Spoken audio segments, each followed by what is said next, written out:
আরবের রাজধানী রিয়াদে চলমান আন্তর্জাতিক সঙ্গীত উৎসব রিয়াদ সিজনে অংশ নিচ্ছে বাংলাদেশ সহ বিশ্বের ১৪টি দেশ। প্রতিটি দেশের জন্য নির্দিষ্ট দিনে নিজস্ব সংস্কৃতি, সঙ্গীত, নৃত্য ও খাবার তুলে ধরা হচ্ছে দর্শকের সামনে। বাংলাদেশ পর্ব শুরু হয়েছে ১১ নভেম্বর থেকে, যা চলবে ১৪ নভেম্বর পর্যন্ত। বাংলাদেশ কালচার শিরোনামে আয়োজিত এ পর্বে অংশ নিয়েছেন দেশের জনপ্রিয় শিল্পীরা আসিফ আকবর, মনির খান, বেলাল খান, মোহাম্মদ ইমরান, আকাশ মাহমুদ, ইসরাত জাহান জুঁই, পুষ্পিতা মিত্র, হুমায়রা ইশিকা, ডিজে তুরিন MNR এবং অভিনেত্রী প্রার্থনা ফারদিন দিঘি।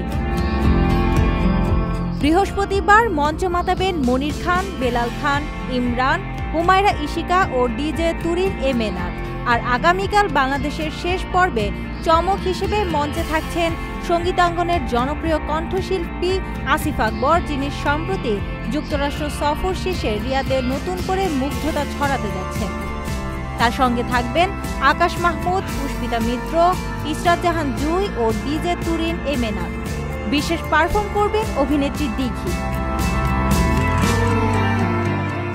আপনার স্বপ্নগুলো আকাশ ছুবে প্রবাসীর হেলিকপ্টারের মাধ্যমে। বিয়ে, জন্মদিন অথবা যে কোনো বিশেষ প্রয়োজনে হেলিকপ্টার ভাড়া করতে যোগাযোগ করুন স্ক্রিনে দেয়া নাম্বারে। প্রবাসীর হেলিকপ্টার, নিরাপদ ও সাশ্রয়ী বাহনের বিশ্বস্ত নাম।